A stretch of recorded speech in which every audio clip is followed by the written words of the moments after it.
નમસ્કાર, star India TV ન્યૂઝમાં આપનું હાર્દિક સ્વાગત છે। આપ જોઈ રહ્યા છો સ્ટાર ઇન્ડિયા ટીવી ન્યૂઝ, સત્યની વાતે સત્યની સાથે। દાહોદ ડિવિઝનમાં આવેલા 6 પોલીસ મથકોમાં કબજે કરાયેલા અંદાજિત 1 કરોડ જેટલી કિંમતના વિદેશી દારૂના જથ્થાનો નાશ કરવામાં આવ્યો હતો। રાજ્ય સરકારની પ્રોહિબિશનની પ્રવૃત્તિ ડામવાની જે કડક નીતિ છે એ અન્વયે દાહોદ ડિવિઝનના A division, B division, rural, Katwara, Jesawada, Garbada police સ્ટેશનની અંદર છેલ્લા 5 મહિના ઉપરના ટાઈમમાંથી જે પ્રોહિબિશનનો મુદ્દામાલ પોલીસે કબજે કર્યો છે એ મુદ્દામાલને નામદાર કોર્ટમાંથી મંજૂરી મેળવીને એસડીએમસીની અધ્યક્ષતામાં પ્રોહિબિશન સંબંધી આબકારી અધિકારી રૂબરૂમાં તથા પોલીસ સ્ટેશનની અન્ય અધિકારી હાજરીમાં વિડીયોગ્રાફી કરી એક્ઝિમેસી દ્વારા એમને ગણતરી કરી અને નાશકરણ પ્રક્રિયા હાલમાં ચાલુમાં છે।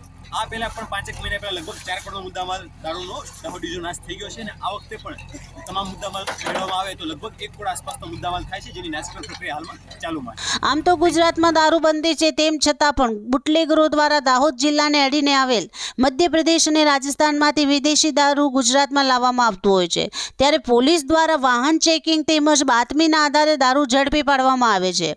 આવા જ કેસોમાં દાહોદ ડિવિઝનમાં આવેલા દાહોદ ટાઉન એ અને બી ડિવિઝન, દાહોદ ગ્રામ્ય, ગરબાડા, કતવારા, જેસાવાડા પોલીસ મથકમાં છેલ્લા 1 વર્ષમાં કબજે કરાયેલા વિદેશી દારૂનો દાહોદના છાપરી ખાતે ખુલ્લા મેદાનમાં નાશ કરવામાં આવ્યો હતો। છેલ્લા 5 માસ દરમિયાન પોલીસ દ્વારા કબજે કરાયેલા વિદેશી દારૂ નાશ કરવા માટે કોર્ટની મંજૂરી લીધા પછી દાહોદ પ્રાંત અધિકારી, ડીવાયએસપી સહિતના પોલીસ અધિકારીઓની ઉપસ્થિતિમાં 1 કરોડ જેટલી કિંમતના વિદેશી દારૂના જથ્થા ઉપર રોડ રોલર તથા બુલડોઝર ફેરવી દારૂનો નાશ કરવામાં આવ્યો હતો।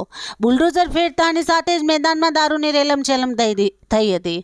Star India TV news, Limdi reporter Krishnakant Modhiya, જિલ્લા દાહોદ।